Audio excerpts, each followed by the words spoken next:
Vocês me ouvem? Oi pessoal, boa tarde. Sou a Letícia Chagas, sou advogada, me formei esse ano na Faculdade de Direito da USP, sou co-deputada estadual pelo Movimento Pretas, aqui na Nesp. Enfim, queria agradecer muito pelo convite de estar aqui hoje. Acho que espaços como esse não acontecem todo dia na universidade, da gente se encontrar com gente de tantas universidades diferentes que está fazendo luta em tantos espaços diferentes. E acho que essa é uma oportunidade muito rica, para a gente poder debater e conversar sobre um tema que nos é tão caro como são as ações afirmativas. Mas essa semana, nós estamos numa semana muito quente no país como um todo politicamente. E na mesa da manhã, acho que uma fala do professor Juarez que foi ótima, é que as ações afirmativas não são simplesmente para diversificar a universidade, para ter mais sócios negros lá. É para acabar com o projeto de aniquilamento da população negra, Acho que isso mostra para nós que a gente, enquanto pessoas negras, a gente tem que debater ações afirmativas, mas tem que debater também todo um projeto que tenta nos aniquilar, E essa semana a gente viu ontem a aprovação, de um arcabouço fiscal, que vai dificultar e muito a gente falar em ações afirmativas para a população preta e pobre no nosso país pelos próximos anos. Acho que isso é essencial de ser dito, porque de manhã a gente também dialogou em várias mesas, o quanto que a gente ter recurso para fazer ação afirmativa é importante, o quanto que o debate sobre orçamento é fundamental. Acho que é lamentável a aprovação desse arcabouço. E hoje o STF retomou, a discussão sobre a descriminalização das drogas, que eu acho que é essencial, é impossível ser antirracista no nosso país sem defender uma política de descriminalização das drogas. Eu espero que isso possa ser parte das nossas agendas, E como o Lucas colocou, eu fiz parte da primeira turma de cotistas étnico-raciais da Faculdade de Direito da USP, entrei em 2018.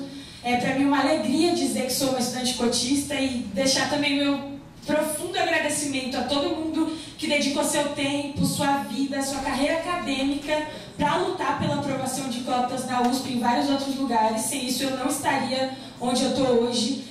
As cotas transformam não só a universidade pública, não só a vida dos indivíduos que são beneficiados com a política, mas elas têm uma capacidade muito grande de transformar o nosso país. E a vocês, todo mundo que lutou por isso, meu muito obrigada, Mas a USP é uma faculdade nojenta, uma universidade nojenta, assim, acho que no pior termo da palavra. Eu descobri isso no meu primeiro dia de aula, assim, na São Francisco, antes mesmo. Quando eu passei na Faculdade de Direito da USP, a primeira coisa que eu fiz foi pesquisar fotos de turmas que estavam se formando. São turmas enormes que se formam anualmente na Faculdade de Direito da USP. E aí nessas turmas, dezenas de alunos se formando, eu via 1, 2 alunos negros, se formando ali. Na minha primeira semana de aula, eu já percebi o quanto existia uma expectativa das pessoas em relação aos alunos cotistas. Alguns professores, até bem intencionados, falavam: caramba, eu entrei na sala de aula, vi você e seus amigos com black, já fiquei, caramba, alguma coisa tá diferente aqui nessa sala de aula. E a gente se sentia, óbvio que isso era positivo, de um lado, mas a gente sempre se sentiu com uma responsabilidade muito grande. E acho que uma coisa que perpassa a vivência de diversos alunos negros é essa responsabilidade de que a gente tem que ser muito bom, a gente tem que ser bom em tudo. Porque se a gente falhar, a gente não vai estar falhando enquanto indivíduo. Vão falar: olha, a política de cotas não deu certo, vamos rever isso daí, vocês estão com nota baixa e tudo mais. Então a gente precisa lidar com a permanência estudantil, ou melhor, com a falta de permanência estudantil, e precisa lidar com essa expectativa, Uma expectativa que também se confirma na nossa vida profissional, que se a gente não for os melhores naquilo que a gente faz, a gente não vai conseguir o reconhecimento, a gente não vai conseguir galgar posições que os nossos colegas brancos, os pianos, há tantos anos têm galgado, Isso é muito importante. E eu acho que isso é uma discussão que a gente precisa fazer com seriedade, porque as ações afirmativas hoje na Universidade de São Paulo, elas passam por uma política que é deturpada. Como o Lucas colocou, a USP começou a debater sobre ações afirmativas já há muitas décadas antes da gente aprovar a política de cotas étnico-raciais. Mas existe, de fato, um pacto da branquitude que gera a universidade hoje, que foi para retardar a política de ações afirmativas no seu quesito de reserva de vagas, e que quando ela foi aprovada com déficit, com uma dificuldade aí, que foi justamente a ausência de uma banca de heteroidentificação.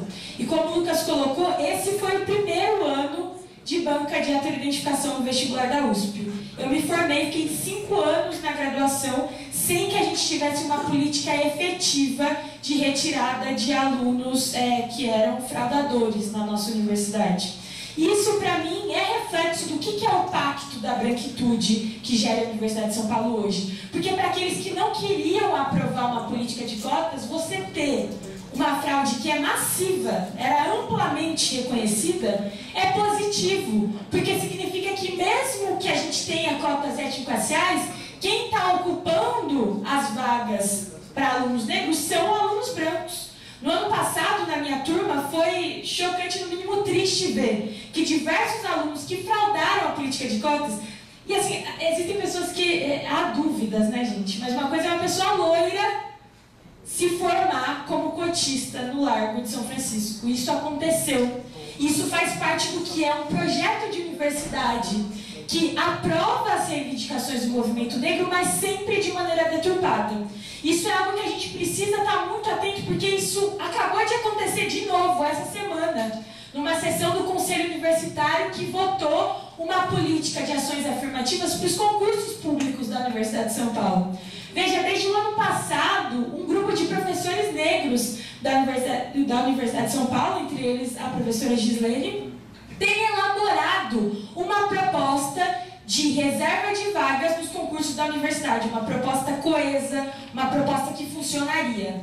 Nessa segunda-feira, o Conselho Universitário da USP aprovou uma proposta que foi enviada pela Pró-Reitoria de Inclusão e Pertencimento, que completamente ignorava essas proposições de professores negros que já estavam pensando nessa política há muito tempo.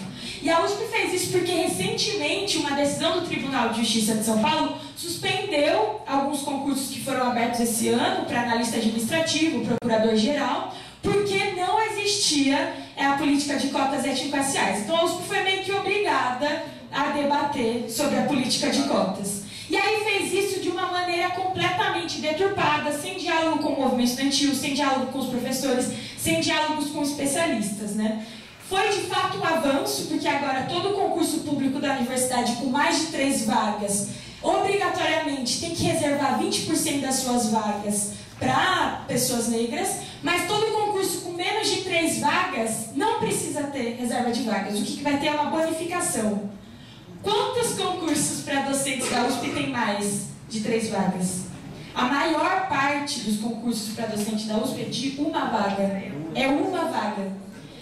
Num concurso que nós sabemos como funcionam as bancas, né, para concurso na USP, que a gente precisa de um quem indica, há uma série de subjetividades que gerem o concurso para se tornar docente da USP. Como é que a gente vai conseguir ter mais docentes negros nessa universidade? A gente não vai conseguir ter. Outra discussão é uma discussão sobre a própria criação da Pró-Reitoria de Inclusão e Pertencimento. E eu tenho dito aqui sobre várias coisas, porque ao longo da minha graduação, acho que eu transitei sobre vários espaços, né? Eu fiz e ainda faço movimento estudantil, sou acadêmica, faço parte de grupos de pesquisa sobre a política de cotas dentro da Faculdade de Direito da USP. E quando a gente aprovou a Pró-Reitoria de Inclusão e Pertencimento, eu era conselheira no Conselho Universitário. E desde o início a gente colocou, era um conselho universitário que não queria debater as urgências do movimento negro. Desde quando foi criada, a gente já trazia a necessidade que tinha que ter reserva de vagas nos concursos para professores. A reitoria e todos os conselheiros, que a maioria são todos brancos, são homens brancos, né, o Conselho Universitário da USP, ignoraram isso, mas criaram a Pró-Reitoria de Inclusão e Pertencimento, que hoje também é deturpada. Nunca antes, ao menos nesses últimos 5 anos em que eu estou na Universidade de São Paulo, alunos tiveram tanta dificuldade para ter acesso à permanência. A Pró-Reitoria de Inclusão e Pertencimento lançou um edital para que os alunos pudessem receber bolsas, né, de auxílio estudantil que os permite se manter na universidade, um edital repleto de irregularidades.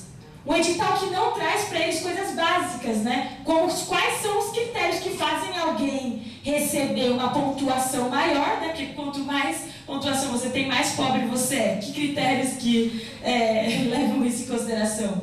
Não divulgou isso, diversos alunos não foram contemplados com essas bolsas, diversos alunos que precisam dessas bolsas na universidade não estão sendo contemplados e não sabem quando vão ser. Então, há na Universidade de São Paulo hoje um pacto da branquitude para impedir que negros e negras permaneçam na universidade. Mas a aprovação das cotas étnico-raciais no vestibular é uma medida que é extremamente revolucionária na universidade. Porque as cotas étnico-raciais é o que nos permite, com mais qualidade, questionar cada uma dessas coisas. E é justamente por isso que a reserva de vagas é tão perigosa para aqueles que gerem na Universidade de São Paulo. Porque quando a gente tem ações afirmativas, toda a universidade é modificada. A gente começa a questionar muito mais coisas. O próprio movimento estudantil é muito questionado.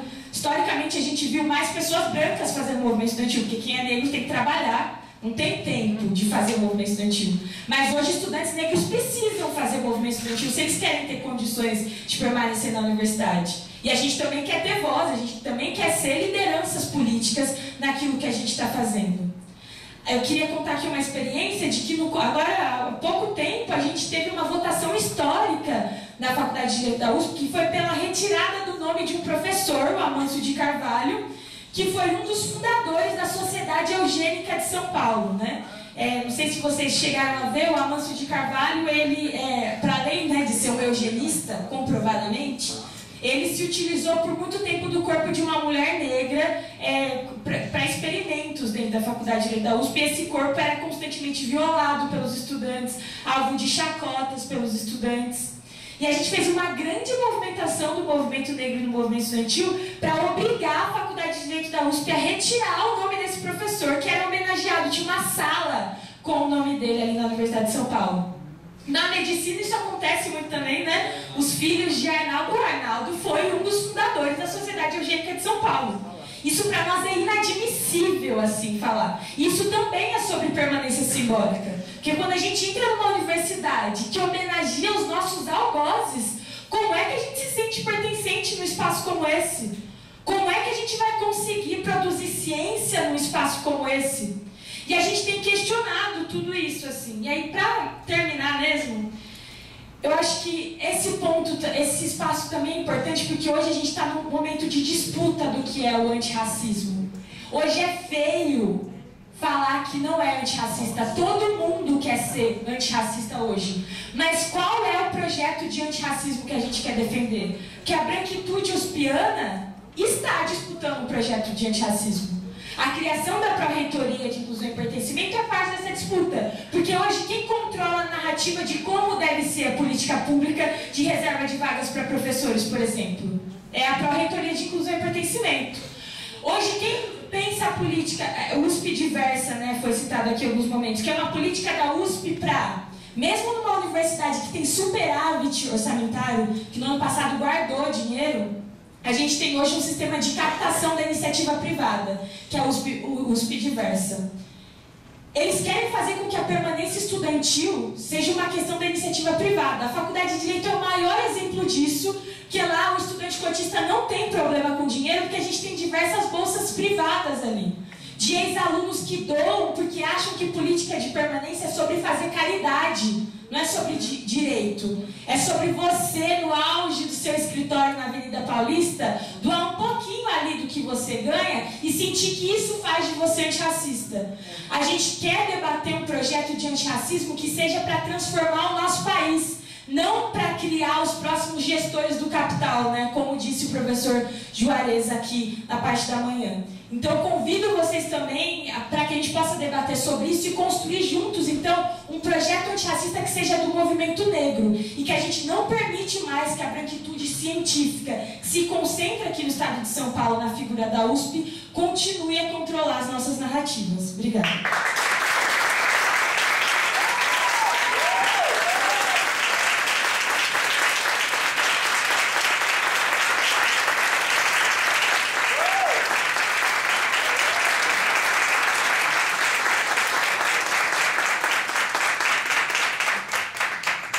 Bom, essa é uma leitura de já anotar as perguntas, depois a gente vai fazer então a rodada de perguntas e respostas. Eu não sei quanto tempo só, depois alguém me fala quanto tempo a gente tem, a gente já está um pouco atrasado, mas então passa a palavra para o Nabi, por favor, Nabi.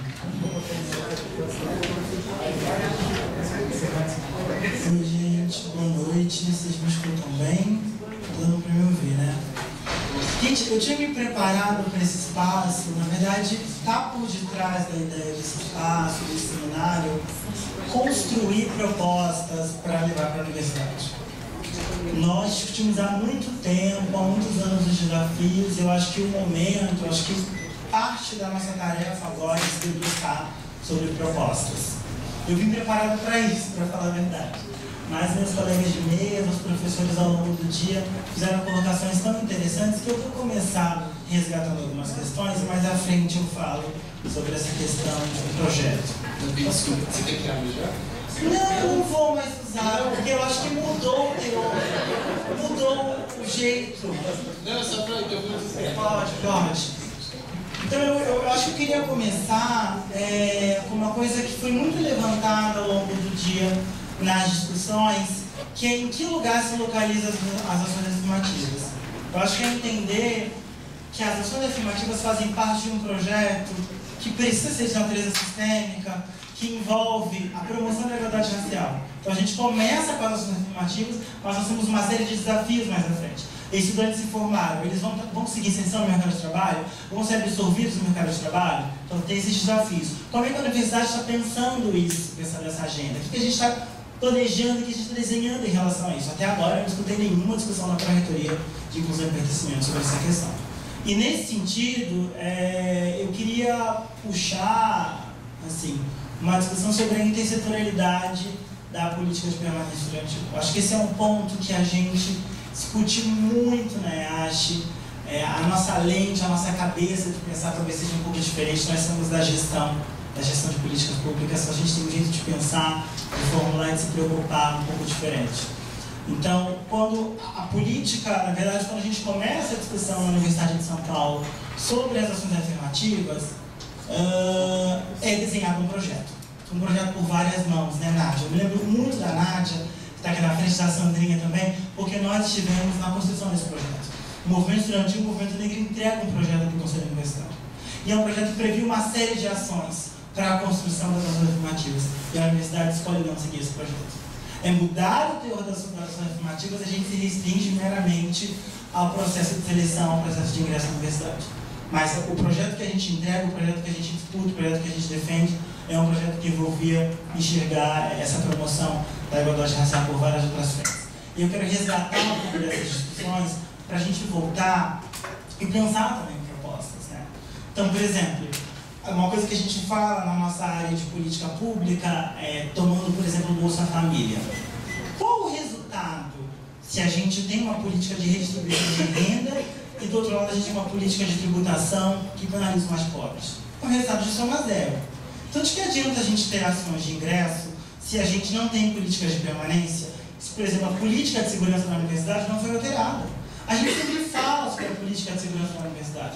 Na EASH, por exemplo. Na EASH, nós tivemos uma documentação muito incisiva sobre a importância da não entrada da polícia militar na nossa escola.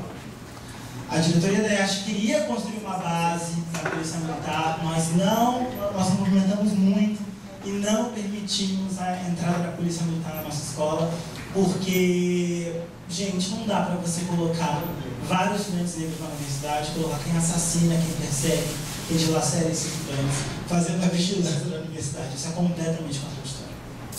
E eu quero dizer, assim, sobre a importância da reitoria de quem está desenvolvendo os projetos na universidade, de perceber essas várias franjas da política, das políticas, a política de permanência, a política de cotas. Na EASH, nós tivemos um desafio enorme com as minhas colegas, amigas, na verdade, aqui de obstetrícia, por exemplo, que é entender o nível de vulnerabilidade dos estudantes. Existia exigência delas comprarem roupa, de comprar aquele equipamento que escuta o coração. Gente, são pessoas absolutamente vulneráveis. A universidade não tem nenhuma política que ajude os estudantes a comprarem equipamentos, materiais e utensílios necessários para desenvolver suas atividades acadêmicas. Absolutamente nenhuma. E isso que a Letícia trouxe, por exemplo, sobre a capacidade de geração de receitas próprias, é uma coisa que a gente tem que pensar a partir do prestígio e desprestígio de cada área. Nós sabemos, por exemplo, que o direito, que a medicina da USP, são unidades, são campos que uma série de empresários, de investidores, têm interesse em investir em obstetrícia, em gerontologia, em gestão de políticas públicas. Quem quer investir em gestores públicos? Então, assim, jogar contra as unidades, também que as unidades precisam resolver sozinhas, é uma discussão muito perversa. Nós precisamos que a universidade construa políticas com o orçamento que ela tem, os mais de 7 bilhões por ano que são destinados à USP, precisam ser destinados para esse tipo de coisa. Eu estava dando uma olhada no orçamento ontem, preparando o que eu ia trazer para cá. Gente, é muito triste. Alguém precisa fazer um estudo sobre o sequenciamento dos gastos em permanência. Hoje, a universidade, na nossa época, acho que não era nem 1,5. Hoje, a universidade não gasta nem 2 por permanência estudantil. De 7 bilhões, a gente não gasta nem 2%. Ainda tem toda uma discussão sobre políticas universais e políticas focalizadas. O que, por exemplo, massacra o orçamento, se a gente abre o orçamento hoje, grande parte do orçamento da permanência estudantil é gasto com o público. A gente levanta há muitos anos com a reitoria a importância do Programa Unificado de Bolsas, reconhecer, não é IEDA, os critérios socioeconômicos do processo seletivo. Não dá para a gente construir um Programa Unificado de Bolsas que sai do orçamento da permanência e o professor escolhe quem ele quer. O professor vira e fala, não vou abrir mão do aluno qualificado para escolher um aluno negro. E é isso que acontece na universidade hoje. Então, eu queria trazer esses pontos, trazer essas questões para lembrar que o desafio das ações afirmativas é um desafio intersetorial. É um desafio de transversalidade. Inclusive, esse desafio de transversalizar as políticas é um desafio, né, professora Gislaine, que nós levantamos muito no desenho da pró-reitoria. A pró-reitoria, hoje, quando a gente questiona, na verdade, quando a pró-reitoria foi questionada, quando a professora na aula foi questionada, no momento de desenho, nós queremos saber como é que a pró-reitoria vai articular as diferentes políticas da universidade, como é que as diferentes frentes da universidade vão ser articuladas. Não existe um comitê intersetorial de ações afirmativas. Não existe um conselho, um espaço intersetorial, onde as pessoas sentam para pensar programas, projetos, ações, em que todas as pró-reitorias juntas sentam para pensar especificamente no estudante negro. Editais. Quando a gente olha os editais, por exemplo, de intercâmbio, os editais de cultura e extensão, não tem a linha nenhuma que fala sobre linguagens de matrizes africanas. Não tem nenhuma linha de financiamento de coletivos estudantis. Negros não tem nada. Então, assim, nós fizemos a política de ações afirmativas, mas nós não fizemos alterações significativas às diferentes políticas que a universidade implementa. E eu acho que esse é o desafio agora. Para mim, a política de ações afirmativas ainda está no campo da disputa da formulação. Então, o nosso papel aqui, acho que a tarefa que a gente tem é virar para a universidade, virar para a pró-reitoria, que não resultou no que nós esperávamos, e falar, olha, permanência estudantil, ações afirmativas não se restringe a ingresso, não se restringe a alimentação e auxílios pecuniários. Tem uma série de outros desafios que a gente precisa superar, que a gente precisa construir. Por exemplo, o desafio de dados também. Né? A gente não tem hoje dados que permitem que a gente enxergue a política de permanência, que a gente enxergue esses estudantes de forma sistêmica. Não dá para fazer um monitoramento. Inclusive, uma outra dificuldade que eu estava conversando outro dia com colegas da área de gestão e que estão, inclusive, se debruçando a estudar as ações afirmativas nacionalmente, é que nós não conseguimos enxergar, nós gestores, não existe um espelhamento, um desdobramento das ações afirmativas em planos, programas, projetos e ações. De se desdobrar em planos, programas, projetos e ações, né, Inai, é importante para a gente porque a gente consegue monitorar, consegue construir teoria da mudança, consegue construir instrumentos de planejamento, de monitoramento. E a gente está restrito ainda a instrumentos de natureza jurídica, que são as normas. Nós não temos outros instrumentos normativos. Então, eu queria trazer esses questionamentos, acho que eu trouxe bastante coisa, falei de bastante coisa dispersa também, mas eu quero lembrar que a gente teve um passo, a gente deu um passo, mas a gente tem uma série de desafios. A gente tem que articular política de segurança, a gente tem que articular, por exemplo, o HU. Gente, qual o protocolo de atendimento de estudantes negros no HU? Quantos estudantes vão no HU e tem, por exemplo, testagem de anemia falciforme? Então, assim, a gente tem uma série de protocolos para serem criados, uma série de normas para serem criadas que a gente não pode parar. A gente tem que avançar e construir essas políticas. Então, era isso que eu queria trazer, falar um pouco de sonhos, né, do que a gente precisa fazer ainda. E agradecer mais uma vez a professora Gisele por todos os esforços para esse evento sair. Obrigado, professora. Obrigado, gente.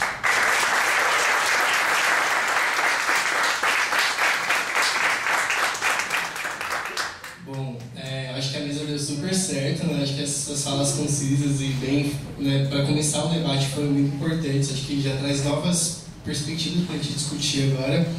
Então, o que a gente pensou, o que eu vou propor agora, é de fazer uns 3 perguntas e a gente vai respondendo de 3 em 3, já tem 3 pessoas inscritas.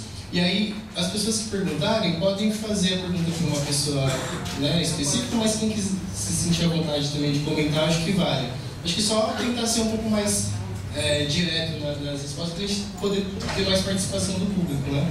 Então, primeiro, Robson, por favor.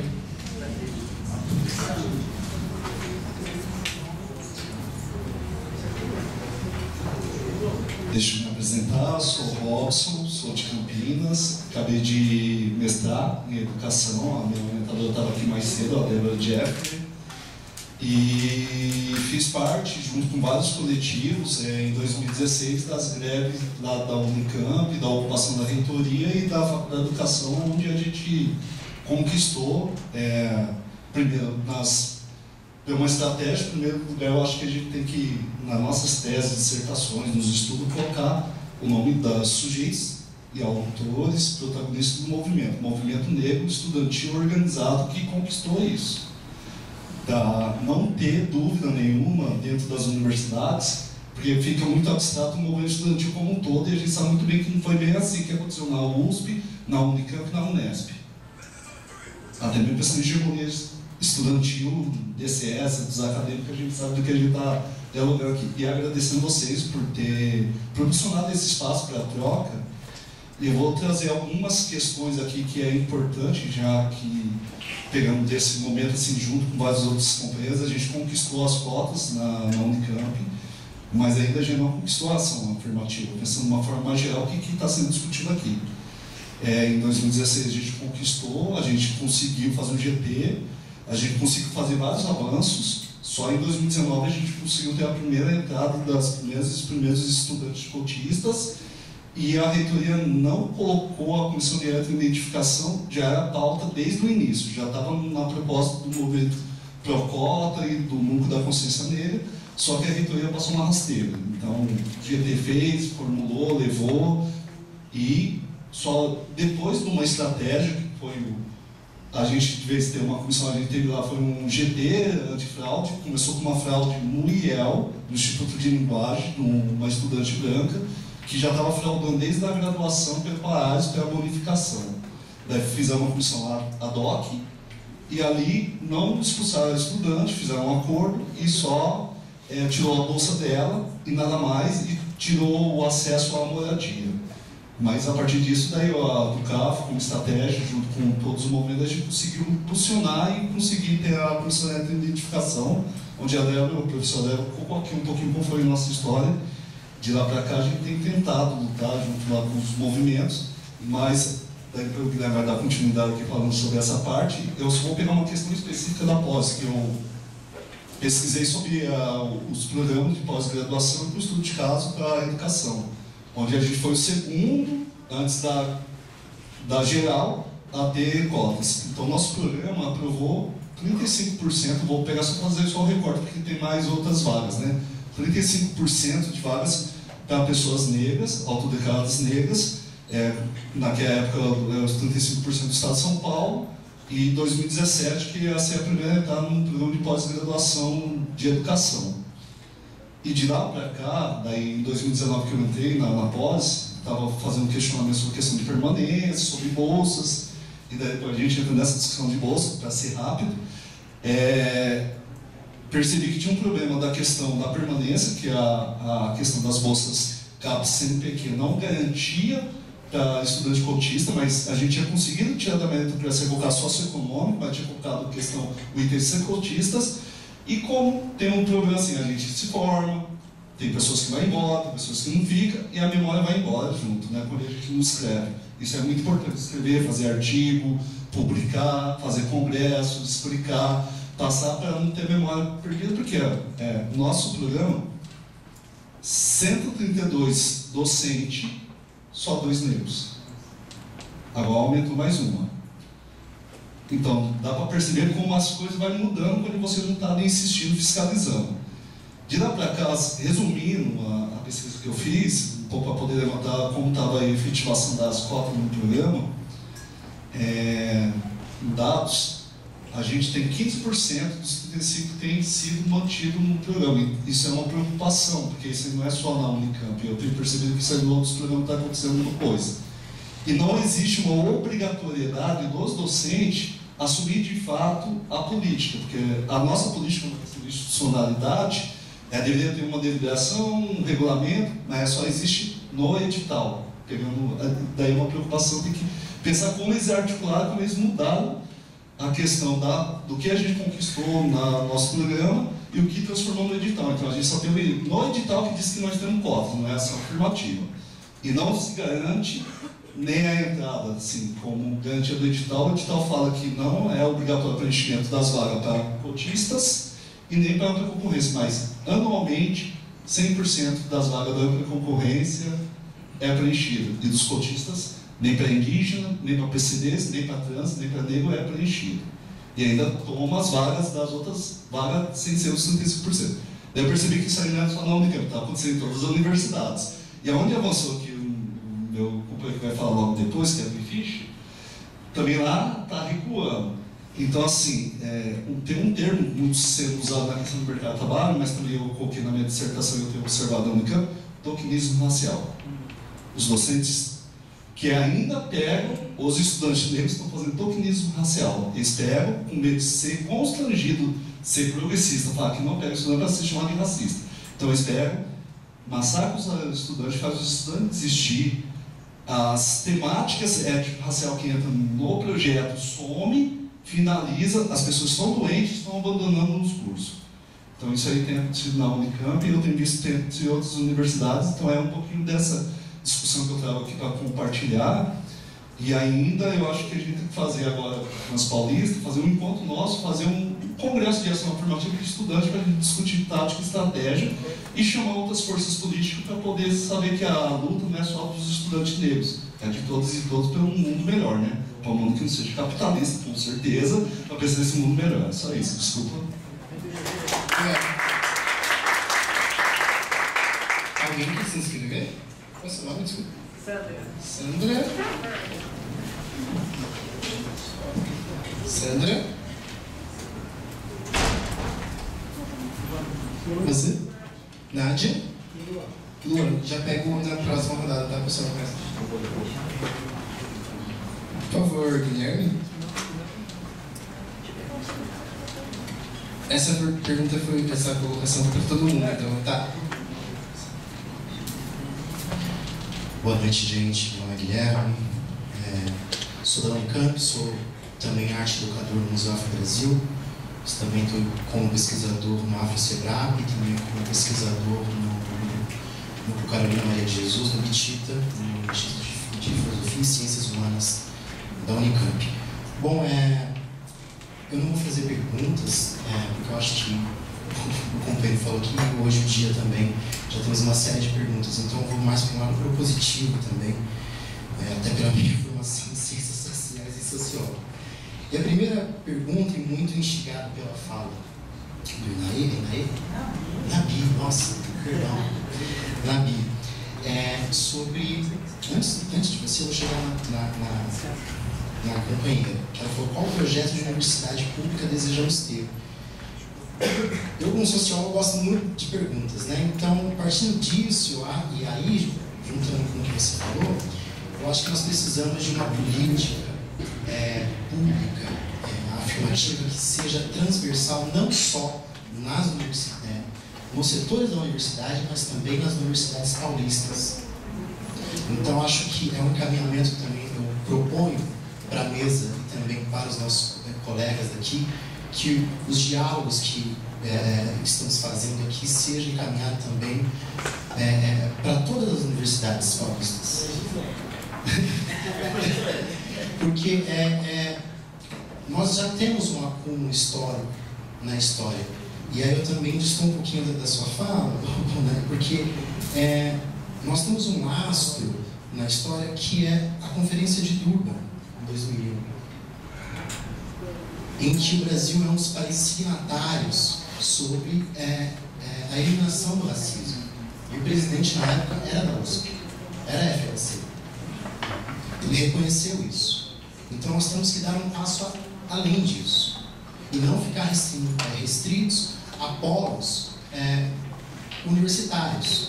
E aí, a partir disso, chamar a sociedade civil, visto que as universidades não abrem espaço, elas nunca abriram espaço para a gente. Nós precisamos, então, arrombá-las, assim como falou de manhã. Então, primeiro, o que eu queria dar de encaminhamento é como pensar uma política pública que seja transversal não só nos setores das universidades, da Universidade de São Paulo, da Unicamp, da Unesp, das Unesps, né? Porque eu acho que precisamos, inclusive, incluir a Unesp, porque é a universidade estadual que mais polos tem no estado de São Paulo. Nós precisamos dialogar com ela. E abrir o olho, porque atualmente nós estamos dentro de um governo do estado de São Paulo que é fascista, gente. É um cabedal do fascismo. Bolsonaro voltou ao Brasil e foi participar da Agrishow a convite do nosso governador. Do nosso não, que não elegeu. Então, essa é a primeira coisa que eu queria falar. Na verdade, acho que essa é a única coisa mesmo, porque eu não quero mais tomar o tempo da mesa, mas acho que é para a gente pensar, tirar um GT daqui, e aí também chamar as companheiras da Alesp, não só da Alesp, mas também das Assembleias Legislativas de Campinas, lembrar também aqui aos companheiros que, infelizmente, a Unicamp ela tem a sua história, como a professora Débora falou, que está em uma terra de Barão Geraldo.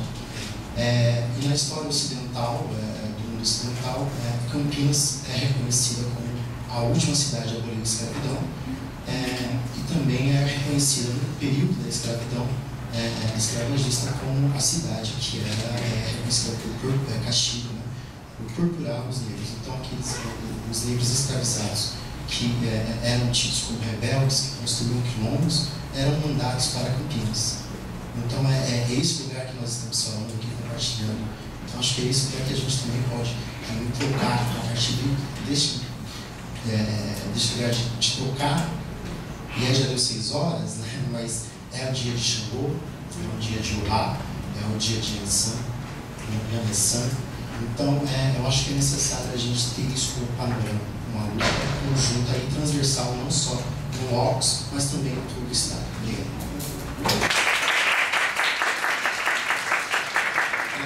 Francisco, por favor. Aí depois, pessoal, dessas 3, a gente vem para a mesa, tá? Boa noite a todos e a todos. Francisco Gonçalves Filho, professor da Universidade Federal do Tocantins, cursado desde 2003 lá na criação da universidade, governo Lula, na implantação das universidades, reúne. Aliás, antes do reúne, em 2006, 2007, mas teve algumas universidades que foram implantadas já nesse período por pressão da organização social, a nossa, inclusive do movimento negro. E naquela época já era aluno da Unicamp, fiz o mestrado lá em avaliação institucional, o professor Zé Dias, sobrinho, conhecido, que inclusive influenciou em pleno governo Lula, né, junto com toda a organização nacional, a importância das universidades se questionarem sua natureza, qual a sua finalidade, e olhar para dentro de si quem é ela e se ela está atendendo um projeto nacional de acordo com as características do país. Lá, então, José Dias Sobrinho, já em 2003, na discussão sobre avaliação institucional, já apontava a necessidade das instituições se olharem para perceber, quer dizer, para potencializar a necessidade de mudança. E foi feito todo um debate sobre o que universidade nós queremos, uma tentativa de fazer uma reforma universitária que não deu certo, e aí mobilizou um monte de coisa, etc., né?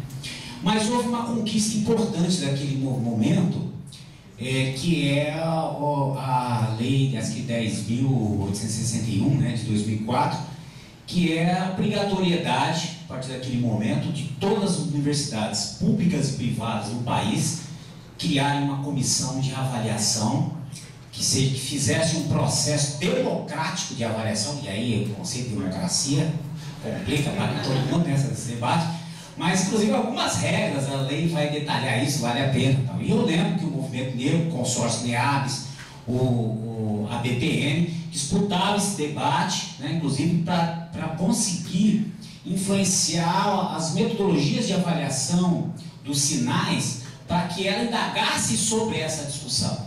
Não é? E acho que muito pouco avançou nesse campo. Então essa é a questão que eu trago aqui. Aliás, quer dizer que eu tentei fazer essa pergunta hoje de manhã, mas não teve jeito, né, por causa dos horários, também outras pautas que se colocaram importantes aqui no processo, né? Então a minha pergunta para vocês é: qual o conhecimento aí que o pessoal tem, ou como é que vocês veem essa percepção disso, se não vem, se tem, estão abertos para dar uma olhada nesse negócio? É um material que vale a pena a gente talvez criar uma relação, né? Porque os sinais é obrigatório, as universidades são obrigadas a se autoavaliar, inclusive tem relatório para o MEC, se não faz, recebe sanções por conta disso, tem que fazer aquela nota, o ranking e tal, de acordo com esse processo de avaliação. Tem a parte que é técnica, mas tem uma parte que é a autoavaliação, que passa pelos grupos, pelos processos, pela CPA, que é a comissão própria de avaliação que as universidades têm. Fui presidente da CPA na UFT por um bom tempo, hoje é outro grupo que está levando, e por isso trago essa discussão. Eu queria ver aí se dá alguma discussão aqui para a gente pensar alguma coisa nesse sentido. A outra questão é levantada por vocês aqui de manhã, ou aqui também, que é a questão da pandemia, né? Você colocou que está faltando aí pesquisa, né? Você que falou isso sobre, não sei, você falou alguma coisinha sobre isso, o impacto, né, da pandemia, e precisa pesquisar isso, e houve um estrago muito grande, etc, né? E daí você falava dos instrumentos serem presenciais, né? Por conta que o mecanismo remoto, ele pode favorecer a fraude, né? Segundo a Organização Mundial da Saúde, tá para chegar uma outra pandemia aí, talvez mais forte do que nós vivenciamos. Então será que a gente não tem que pensar por aí também? A necessidade talvez de ter aprendido alguma coisa com esse processo, quer dizer, se a gente precisasse ficar recluso novamente e fazer ciência da forma como nós fizemos, então nós vamos ter que pensar alguma coisa. Então estou lançando uma discussão também. Eu pensei aqui, vocês que provocaram isso aí. Quer dizer, talvez nós vamos ter que pensar aí, não vamos caminhar tudo para o presencial, mas pensar alguma coisa para um momento de pandemia, senão novamente na pandemia os números vão cair drasticamente. É isso, muito obrigado e parabéns aí pela iniciativa. Obrigado ao Robson, Guilherme e Francisco. Passo para a mesa, por favor.